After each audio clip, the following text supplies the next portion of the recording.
রমাদান মাসের মধ্যে একটা রাত আছে, যে রাতের নাম হচ্ছে লাইলাতুল কদর। আমি আশা করি আপনারা সবাই এই সূরাটা জানেন।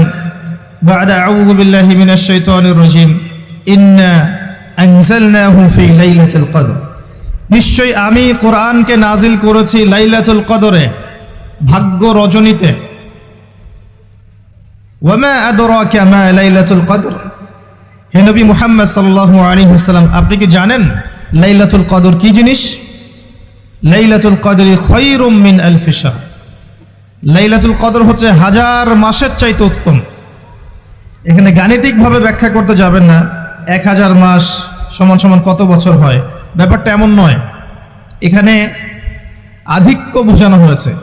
হাজার হাজার মাস ইবাদত করলে যে নেকি হয়, এক রাত ইবাদত করলে সে নেকি হয়ে যাবে ইনশাআল্লাহ। এই রাতে কি হয়? স্পেশাল তানাজ্জালুল মালাইকাতু ওয়ার রূহ। এই মাসে আল্লাহর পক্ষ থেকে আল্লাহর ফেরেশতারা নেমে আসেন। কোথায় নেমে আসেন? পৃথিবীতে। তাদের সর্দার হিসেবে থাকেন জিবরাইল আলাইহিস সালাম। তানাজ্জালুল মালাইকাতু ওয়ার রূহু ফিহা বিইذনি রাব্বিহিম। আল্লাহর রবের আদেশে তারা এই কাজটা করেন। মিন কুল্লি আমর, প্রত্যেকটা বিষয়ের ফয়সালা হয় এই রাতে। আপনার আমার তাকদীর লেখা হয়েছে আসমান জমিন সৃষ্টির 50,000 বছর আগে। আপনার আমার তাকদীর লেখা হয়েছে আসমান জমিন সৃষ্টির 50,000 বছর আগে। আল্লাহ পাক সমস্ত সৃষ্টির তাকদীর লিখেছেন প্রথম দফায়। দ্বিতীয় দফায় তাকদীর লেখা হয়েছে যখন আমার আপনার রূহ আমাদের মায়ের গর্ভে ছিল 4 মাস 10 দিন বয়স। ওই সময় আল্লাহর পক্ষ থেকে ফেরেশতা আসেন, এসে লিখে দেন তার হায়াত, তার রিজিক, সে সৌভাগ্যবান না দুর্ভাগ্যবান। এরপর রূহটাকে ফুঁকে দেন, বাচ্চা নড়াচড়া শুরু করে। এর আগ পর্যন্ত পেটের মধ্যে বাচ্চা নড়াচড়া করে না। যখন রূহটা ফুঁকে দেওয়া হয়, তারপর থেকে বাচ্চা নড়াচড়া শুরু করে। দ্বিতীয় দফায় তাকদীর লেখা হয়। এরপরে তৃতীয় দফা লেখা হয় এই লাইলাতুল কদরে, যে আগামী 1 বছর কি হবে, আপনি কি করবেন। অর্থাৎ 1 বছরের বাজেট প্রণয়ন করা হয় প্রত্যেক লাইলাতুল কদরে। তানাজ্জালুল মালাইকাতু ওয়ার রূহ ফিহা বিইذনি রাব্বিহিম মিন কুল্লি আমর। এই রাতের আরেকটা বৈশিষ্ট্য হচ্ছে সালামুন হিয়া হাত্তা মাতলাইল ফজর। ফজর পর্যন্ত এই রাতে শান্তি শান্তি শান্তি শান্তি প্রশান্তি বজায় থাকে। এই রাতে আপনি যে দোয়া করবেন, যে কোনো দোয়াই করবেন, যদি আপনার রিজিকটা হালাল হয় ইনশাল্লাহ কবুল হয়ে যাবে। যে কোনো দোয়া। এই রাতে যারা ইবাদত করে দাঁড়িয়ে দাঁড়িয়ে, তাদের চতুর্দিকে ফেরেশতারা সমবেত হন, তাদের দোয়ায় তারা শরীক হন, তাদের জন্য দোয়া করতে থাকেন। ঠিক তখনই দেখবেন মুমিন বান্দার চোখ দিয়ে টপ টপ করে পানি পড়া শুরু হয়েছে। আপনি ফিল করতে পারবেন যে আপনার দোয়া আল্লাহ কবুল করছেন। এই রাতের ইবাদতকে 1000 মাস দিয়ে গুণ করলেও কখনো সমান হবে না। একটা রাত ইবাদত করলে আপনি হাজার হাজার মাসের নেকি পাচ্ছেন। এই সুযোগটাকে ছেড়ে দেওয়া যায়? কবে এই রাত স্পেসিফিকলি বলা যাবে না, 27 তারিখেই স্পেসিফিকলি বলা যাবে না যে 21-এর রাতেই, 23-এর রাতেই বা 25-এর রাতেই, নির্দিষ্ট করে বলার কোনো সুযোগ নাই। নবী সাল্লাল্লাহু আলাইহি ওয়াসাল্লাম লাইলাতুল কদর পেয়েছেন এবং ওই রাতে বৃষ্টি হচ্ছিল। তিনি সেজদা করছেন, তার কপালের মধ্যে মসজিদে নববীর যে মাটি আছে এই মাটির কাদা লেগেছিল। তখন কিন্তু মসজিদ টাইলস ফিটিং ছিল না। মাটির মসজিদ থেকে নবী সাল্লাল্লাহু আলাইহি ওয়াসাল্লাম বিশ্ব পরিচালনা করেছেন।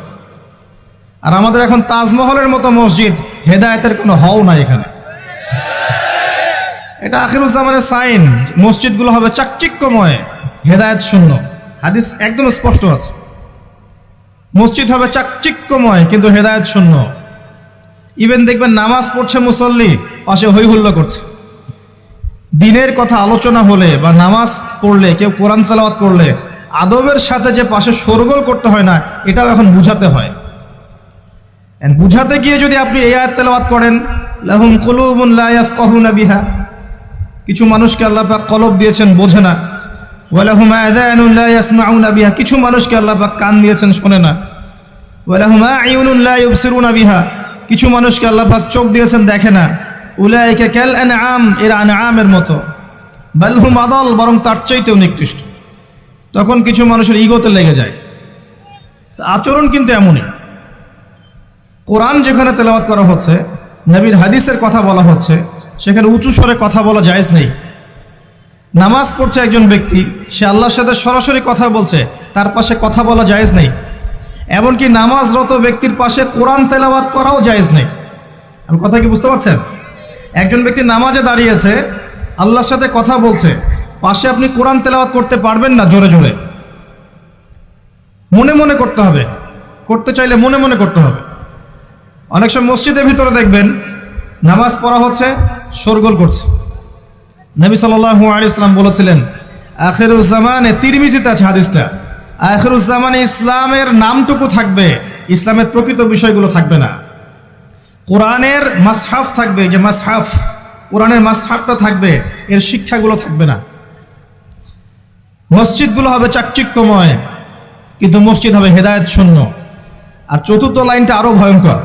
4 নম্বর লাইনে গিয়ে নবীজি বলেছেন সাল্লাল্লাহু আলাইহি ওয়াসাল্লাম, আসমানের নিচে জমিনের উপরে আল্লাহর সবচেয়ে নিকৃষ্ট সৃষ্টি হবেন এক শ্রেণীর আলেম, যাদের থেকে ফিতনা ছড়াবে এবং তাদের দিকেই ফিতনা ফিরে আসবে। তিরমিজির মধ্যে হাদিসটা আছে, যে কোনো আলেমকে জিজ্ঞাসা করে এটা কোন শ্রেণীর আলেম, এটা বোঝার জন্য আপনার পিএইচডি করার দরকার নাই।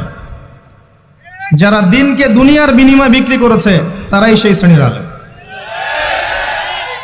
যারা সত্য কথা বলতে ভয় পেয়েছে, তারাই সেই শ্রেণীর আলেম।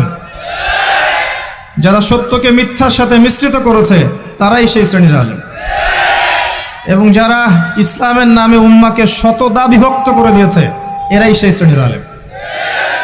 নবী করিম সাল্লাল্লাহু আলাইহি ওয়াসাল্লাম বলেছেন, লাইলাতুল কদর আমি পেয়েছি, কপালে কাদামাটি ছিল, বৃষ্টি হচ্ছিল, তার মানে ওই রাতে বৃষ্টি হতে পারে, ওই রাতে বৃষ্টি হতে পারে। লাইলাতুল কদরের আলামত, রাতের বেলা বৃষ্টি হতে পারে। বৃষ্টি হয়েছে, তিনি নামাজ পড়েছেন, কপালের মধ্যে কাদা লেগেছিল, তিনি বের হয়েছেন, সাহাবীদেরকে বলবেন কোন রাতটা লাইলাতুল কদর, আজকের রাতটা লাইলাতুল কদর, এটা বলতে বের হয়েছেন। বের হয়ে দেখছেন দুজন মুসলিম আপোষে ঝগড়া করছে। লিসেন টু মি, দুজন মুসলিম আপোষে ঝগড়া করছে।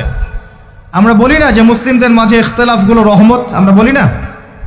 দুজন মুসলিম আপোষে ঝগড়া করছে। এই কাজটার কারণে আল্লাহ রাব্বুল আলামিন নবী সাল্লাল্লাহু আলাইহি ওয়াসাল্লামের হৃদয় থেকে এই কথাটাকে তুলে নিলেন। তিনি আর বললেন না এক্স্যাক্টলি কোন রাতে লাইলাতুল কদর ছিল, তিনি বলতেই বেরিয়েছিলেন যে কোন রাতে লাইলাতুল কদর ছিল। আমাদের ইখতিলাফের কারণে আমরা সেই নির্দিষ্ট রাতটাকে হারিয়ে ফেলেছি। তবে এর মধ্যেই খায়ের আছে, এর মধ্যেই কল্যাণ আছে। আরবিতে একটা প্রবাদ আছে, কুল্লু শার ইউজাদু ফিহিল খায়র, প্রত্যেকটা অকল্যাণের পিছনেই কোনো না কোনো কল্যাণ আছে। নির্দিষ্ট করে বলে দিলে আমরা বাকি রাতগুলো জাগতাম না। নবী সাল্লাল্লাহু আলাইহি ওয়াসাল্লাম এখন বললেন যে আমাকে ভুলিয়ে দেওয়া হয়েছে কোন রাত, তোমাদের ঝগড়ার কারণে। অতএব তোমরা শেষ দশকের বিজোড় রাতগুলোকে তালাশ করো। শেষ দশকের বিজোড় রাত বলতে 21-এর রাত, 23-এর রাত, 25, 27, 29, এই 5টা রাতের যে কোনো একটা লাইলাতুল কদর। এই রাতে ইবাদত করলে এত নেকি হচ্ছে, কারণটা কি? রাত আর দিন কি ডিফারেন্ট কিছু? প্রত্যেক রাতেই কিন্তু আল্লাহ পাক প্রথম আসমানে নেমে আসেন, প্রত্যেক রাতে, শুধু শবে বরাতের রাতে নয়, শুধু নিসফে শাবানের রাতে নয়, কিন্তু প্রত্যেক রাতেই আল্লাহ পাক প্রথম আসমানে নেমে আসেন। তিনি কিভাবে নেমে আসেন এটা ব্যাখ্যা করার দরকার নেই আমাদের। আল্লাহ পাক বলেছেন নেমে আসি, বাস আসি। কারণ সবকিছু আমরা যুক্তি, বিজ্ঞান, দর্শন দিয়ে প্রমাণ করতে পারবো না। পারবো? সায়েন্সকে জিজ্ঞাসা করেন যে স্বপ্নের ব্যাখ্যা কি, ঘুম কাকে বলে, আত্মা কাকে বলে, আত্মা কঠিন না তরল না বায়বীয়, পারবে সায়েন্স ব্যাখ্যা করতে? কবরের আযাব কি, জিন জাতি কি, জিন জাতি কাকে বলে, জিন জাতি কেমন দেখতে, মালায়েকা কেমন, তারা কিভাবে কাজ করে, তাদের ফাংশন কি, তারা কি ব্যাখ্যা করতে পারবে? আমাদের একটা চেতনা তৈরি হয়েছে, সায়েন্স যা বলবে তাই সত্য। এই চেতনা পুরোপুরি সত্য নয়। কোরআন এবং সুন্নাহ, আল্লাহ এবং তার রাসূল যা বলবেন সেটাই চূড়ান্ত সত্য। এর বাইরে সত্য মিথ্যার চূড়ান্ত কোনো মানদণ্ড নাই। হ্যাঁ, সায়েন্সের ভিত্তি আমরাই দিয়েছি, এটা অমুসলিমরা দেয়নি, এর ভিত্তি মুসলিমরা দিয়েছে। পরবর্তীতে এরা এর উপর ঘষা মাজা করেছে। এখন সায়েন্টিফিক এবং টেকনোলজিক্যাল রেভলিউশন আসছে পশ্চিমা সভ্যতা থেকে। এই সভ্যতার ধারক বাহক ছিলাম আমরা। সভ্যতা এদের দ্বারা শুরু হয়নি, সভ্যতা নবীদের দ্বারা শুরু হয়েছে। তো সবকিছু সায়েন্স দিয়ে ব্যাখ্যা করা যাবে এমন নয়, কারণ সায়েন্সের সীমাবদ্ধতা আছে, আল্লাহর জ্ঞানের কোনো সীমাবদ্ধতা নাই। তো আল্লাহ নেমে আসেন, ব্যাস নেমে আসেন। নেমে এসে আল্লাহ পাক কি বলেন? আল্লাহ পাক তিনটা কথা বলেন। রাতের শেষ অংশ, রাতকে ভাগ করেন। যদি 6টার সময় রাত শুরু হয়, রাত কিন্তু রাত 12টায় শুরু হয় না, সূর্য ডুবে গেলেই রাত শুরু হয়, এটাই ইসলাম। এখন 6টা থেকে আপনি এই 5টা পর্যন্ত সময়টাকে 3 ভাগে ভাগ করেন। শেষের অংশ ধরে নেন যে 1টা থেকে 5টা, কথার কথা আমি এস্টিমেট করলাম। এই সময়টুকুতে আল্লাহ রাব্বুল আলামিন কাছে নেমে আসেন প্রথম আসমানে, অর্থাৎ তার রহমত নিকটবর্তী হয় এবং তিনি আহ্বান করতে থাকেন 3টা জিনিস। 1, কে আছো? আমার কাছে কিছু চাইবে, যা চাইবে আমি তাই দিব। 2, কে আছো? আমার কাছে ক্ষমা চাইবে, আমি তোমাকে মাফ করে দেব। 3, কে আছো? কে আছো আমাকে ডাকবে, আমি তোমার ডাকে সাড়া দেব। মানে এই সময় আপনি যা চাইবেন ইনশাআল্লাহ, আপনার আকীদায় যদি শিরক না থাকে, আমলে যদি বেদাত না থাকে এবং আপনার রিজিক যদি হালাল হয়, ইনশাআল্লাহ তাআলা আপনার দোয়া কবুল করা হবে। আল্লাহ পাক প্রত্যেক রাতেই নেমে আসেন। তাহলে লাইলাতুল কদরকে এত স্পেসিফিকলি ইম্পর্টেন্স দেওয়ার কারণ কি?